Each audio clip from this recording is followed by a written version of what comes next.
Jean-Michel Guillot is a professor at the École de Mines de Alès, France. He has published more than 50 papers on international journals and conference proceedings. Jean-Michel has also been involved in almost any initiative related with the management of odours in Europe. In addition, he is co-editor of a few books. And his presentation would be how key limitations can determine the use of e-notices for environmental monitoring. Thank you, Carlos. Okay, so sorry for people who were in Ischia 2 weeks ago, because it's more or less the same. One part is more or less the same. Okay. So just a talk to speak about e-notices and typically about application for environmental measurement. Okay. So first of all, of course, if we consider this problem of environmental monitoring, it's a complex case because we have a strong variability, we have a lot of interferences, and of course, due to other pollutants, to other sources, and so on, and of course due to weather conditions, because if it's outside, you know, of course, the weather is changing more or less everywhere. Okay, you can find some places where the weather is still the same during all the year, but not typically in Europe, you know. So the main problem is that if you meet people that are used to use e-notices, you know, you have people that are very happy, and generally you have publications, you have presentation in Congress, and you have always a case with a good result, okay? And when you speak with different companies, with different firms, they tried to put sensors, and generally they say, "Oh, don't tell me, don't speak about e-notices. I don't want to use it more because it doesn't work." So, you know, we have these two worlds, and in fact, both cases are true. It works in some cases, and of course, in another situation, it doesn't work. So the objective is more or less to find a compromise and really to define where we can use e-notices or when we cannot use that. So if we consider all of this aspect, you know, we can say that the objective is to reproduce, of course, odor smelling with an instrumental measurement. Of course, it will be based on molecules and on odorous compounds. We also call the odorants. And of course, one of the objectives, we are here to work tomorrow, and not yes, tomorrow we start with this group to define another instrumental measurement. So everybody knows this kind of comparison between human smelling and e-nose response.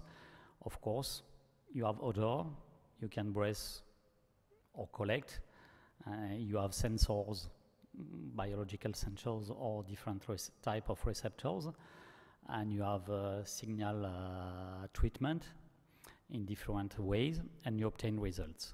Of course, the main goal is to know if we can connect these two kind of results, results given by e-notices or by our brain and our language, when we are able to recognize an odor. So actually, of course, it's still different in terms of sensitivity, discrimination, and recognition. But in some cases, of course, it's it's written in green, you know, so we can establish some correlations and for quality in some cases. So I think that we have two main points in this comparison between instruments and human smelling. You have, of course, all the art of the device, in fact, which is the receptors or sensors. Of course, we have huge amount of the receptors in humans, more than 400. Generally, in a small nose, it's less, or even 4, 8, something like that. So it's not so complex. And we have also a big difference in terms of sensitivity, of course. So we can see that on this point, we have a lot of differences. And after, we have also a big difference about the signal treatment. You know, of course, we can define mathematical treatment to analyze values given by sensors. In our brain, it's probably also a kind of mathematical treatment, but we don't know exactly how it works. Okay, of course, we know that we learn some odours, we can do a lot of things, but it's really, really more complex. So, of course, with this big difference, it's not so obvious to have something very close in terms of results. And if we consider the problem of environmental monitoring, of course, we have a lot of perturbations due to external events. For humans, of course, our receptors can be influenced by light, by temperature, by well-being or not. And of course, sensors can be influenced also by temperature, humidity, why not atmospheric pressure, and so on. So even if we analyze independently these 2 points, we have to take into account that external events can modify the response. So typically the limitations are mainly due to selectivity, sensitivity, and response profile. Of course, we have more limitations, but that's the main point. And typically about sensitivity and selectivity, it's quite easy to define different cases, different situations. And in that case, you know, it's quite easy to understand. The first case, we can consider it's an ideal conditions. We have high concentrations of odorous compounds and very few odorless compounds. So globally, your sensors will detect only odorous compounds. So it's quite easy in that case to have a correspondence between odor, of course, after learning step and so on, but it's quite easy to monitoring odorants and to have a good response in that case. For the second case, as you can see, it's not so obvious because you have quite a big mixture of odorous compounds and odorless compounds, and they are more or less in the same proportion with high concentration. But if the variation is linked between odorous and odorless compounds, in that case, you can establish a correlation and you can estimate quite well the odor by your electronic device. If the variation of odorous compounds and odorless compounds is not linked, if it's totally independent, so you have a very huge perturbation of odorless compounds with your sensors, and of course in that case it's impossible to have a response that fit to a real odor. That's impossible, excepting if you are able to really identify your odors, and if you are able to select typically sensors that are only sensitive to these odorous compounds. So, in fact, it's very, very specific things. You must select sensors that are not influenced by odorless compounds. But, of course, you can imagine that for environmental, it's not so easy because you cannot estimate all situations. But it's theoretically an improvement of this situation. The fourth case, still a bad case, of course. If you have very few odorous compounds, of course you can smell it, but if it's in a complex matrix with a huge part of VOCs, of odorless VOCs, of course your response is mainly due to VOCs, and you cannot have a link with odor. And the last case, it's typically when you have very low concentrations. It can be for, of course, for those compounds, but also for odorless compounds. So typically, you don't have a good stability on your signal, and in that case, you cannot have a good result because, of course, sometimes you have a response and sometimes you don't have. So it's divided in 5 cases, but I think, as we have seen, okay, you have, in some cases, it's in green, yellow, or red. So that's why we can find, in some cases, people that are happy and people that are unhappy, okay? We have also to take into account, depending on what we want as a result, to take into account the response profile here. Theoretically, of course, if you don't have odor, you don't have a signal with your sensor or your nose. If you have odorous compound, you have directly the signal, and of course, if you go back to odorless gas, you switch off, so you don't have a response. But all sensors are not working like that. It's the ideal situation. It's more like that. So, of course, the response is quite slow. It's not typically the problem for the response because the slope can be important, and you have typically a signal when just it's starting. The main problem is typically the recovery time, because sometimes with some sensors you need a long time to go back to the baseline. And if you want to follow very fast variations, in that case, of course, your device is not well defined, and it could be a reason why some people are unhappy. So, if we want to make a first conclusion on limitations, of course we have a problem of sensitivity, typically with influence of environmental background. We have a problem of selectivity. Of course, we can find some efficient sensors, but we cannot have all these sensors for all situations.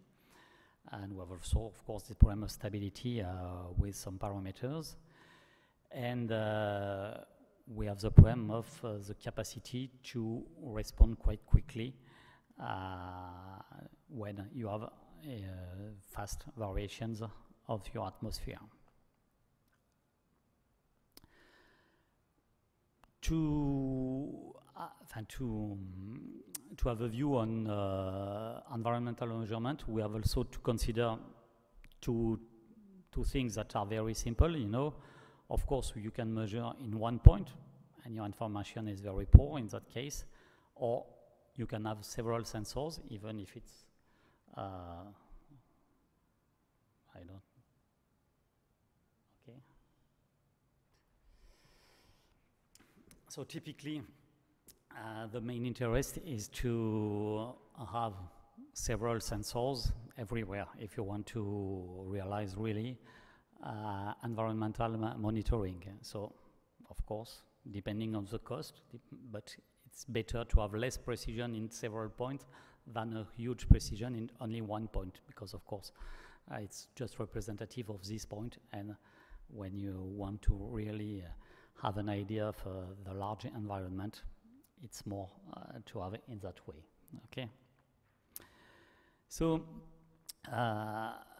we are here also to discuss about the actual work of the work group 41 to define a standard and to give an odor metric. So it's typically with instruments, not in odours, but all instruments, to have a result that can be linked to a perceived odor.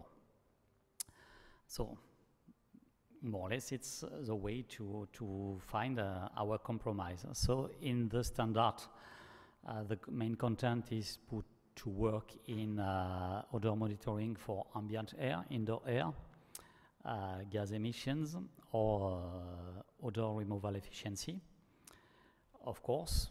So it's to have a value about that given, but of course we have some strong exclusions because the odor concentration is only due, is a result of olfactometry. So with human perception, the result cannot be in odor unit per cubic meter.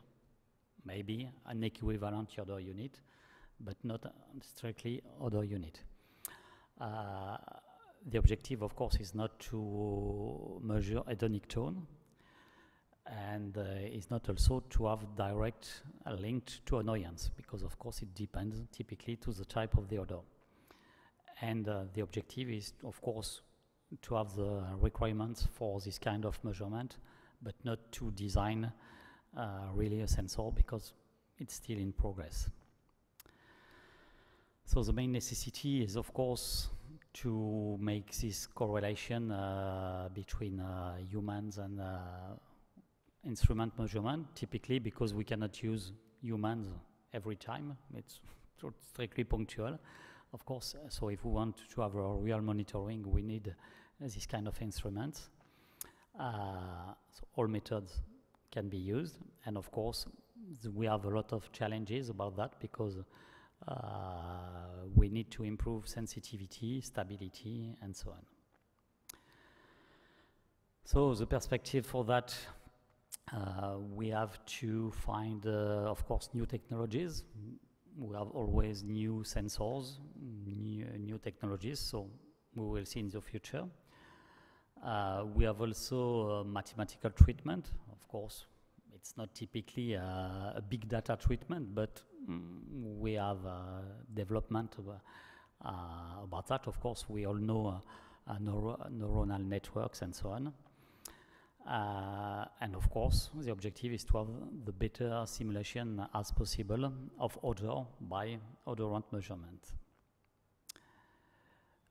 And to finish my talk, I will just speak about an actual project that I have with some colleagues in Brazil. It's an international common laboratory about odors and air quality. So it's based on the 3 universities, of course, my institution in France and 2 Brazilian universities, one in Santa Catarina and another one in state of Espírito Santo. So it's located in the map. The objective, of course, we are used to work all together, but the objective is really to have other partners, that can be other universities or consultant agencies, and to make a link between Europe and South America, of course, because we are used to work all together by student exchanges and so on. So it's really the main objective. So it's not, even if the Common Lab is officially described with 3 institutions, the objective is really to work with a bigger network. So the notion of international common lab is not so common. So in fact, you have some criteria for that. So of course, a scientific project, so it's air quality and odor. You have to fix a roadmap. So what are you going to do for next 3, 4, or 5 years? You have common actions, of course, PhD student, an exchange, postdoc, and so on. You must find money, of course, to finance research. It's always the more difficult.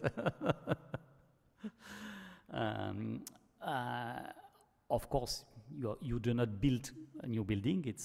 You are spread in your different locations, and you use teams than permanent or student in all the teams.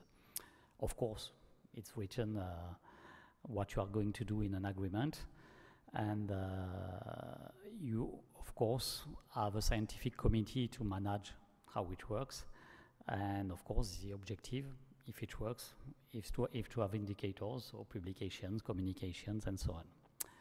Okay, so thank you all.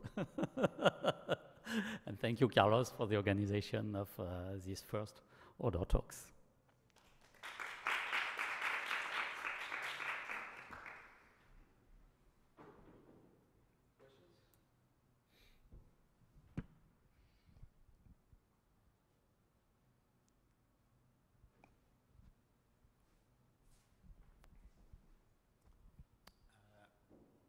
Can you go back to slide number 8, I think?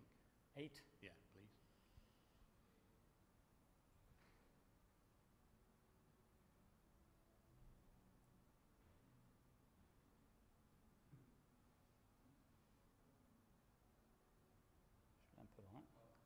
Yeah, that one. I'm being pedantic or fussy here, but you don't start with an odour on the left-hand side. It's not odour when it's on the left-hand side. They are odorants. And then you breathe. We've got receptors. We have neurological signals, and then the brain. And the result is an odour. Yeah. Yes. I agree. Yeah, yes. Yeah, for the instrument, the e-noses, you collect it, sensors, electronic signals, mathematical treatment, and then numbers. The result is numbers. Yeah. And the result for humans is an odour. There'll never be an odour. No, an instrument. I agree with you. Yes. Results. It's very general. You know, that's why we can try to connect. But of course, it's different kind of results. It's important for the layman because he thinks an e-nose will tell you it smells of something, but it won't. It'll just give you numbers. Yes. Okay.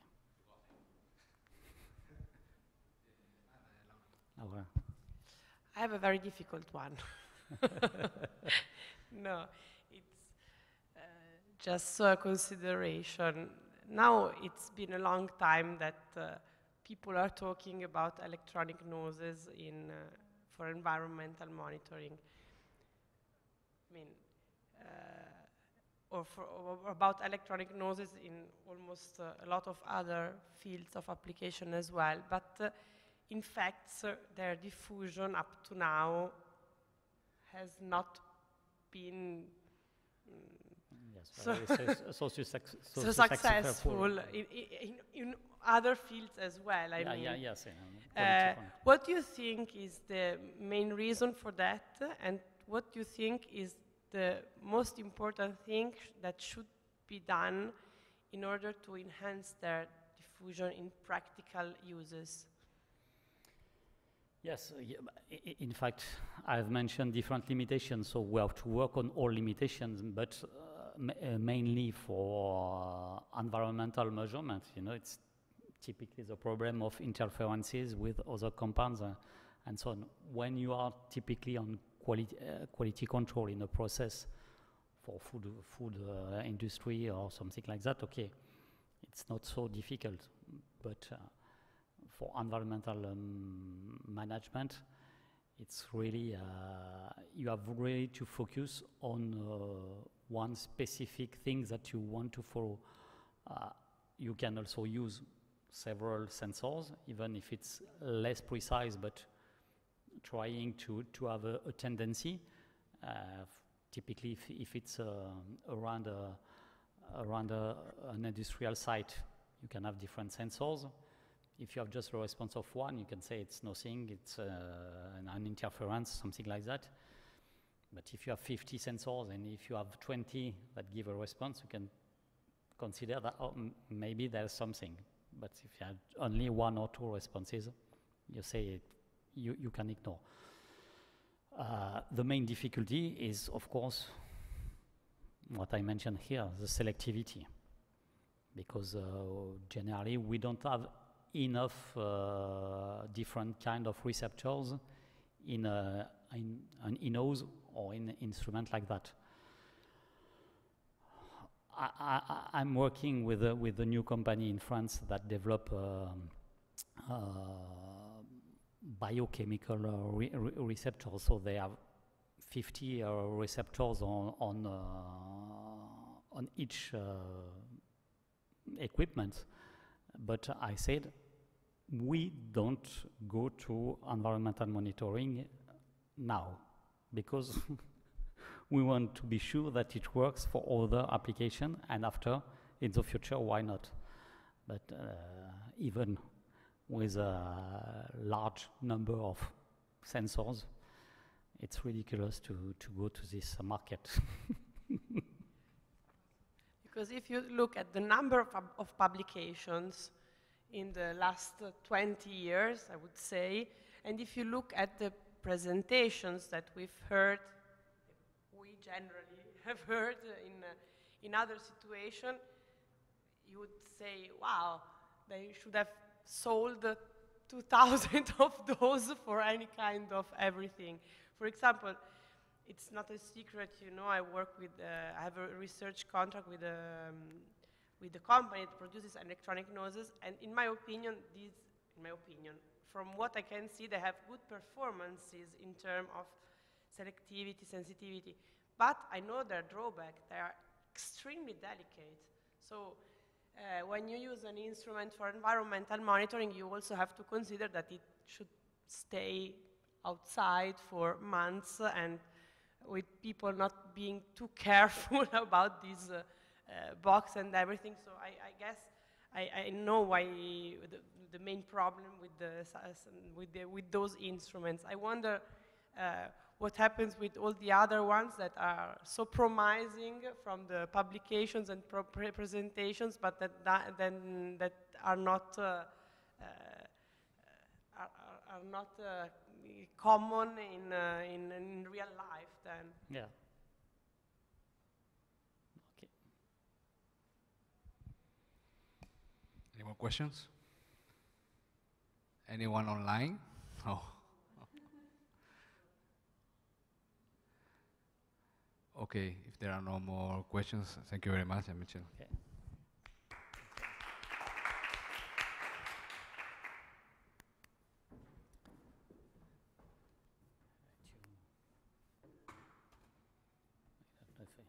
Do you want to copy? Or? No, it's not your computer? No, it's okay. You can send it to me later. Okay. Just take it out. Oh, just okay. Okay. So thank you very much for all of you to come. It was a pleasure to have you here, and thank you for the people that is somewhere online. And I hope you enjoyed the talks I did, and I hope we can repeat this again anytime soon. Thank you very much for your attention. Thank you.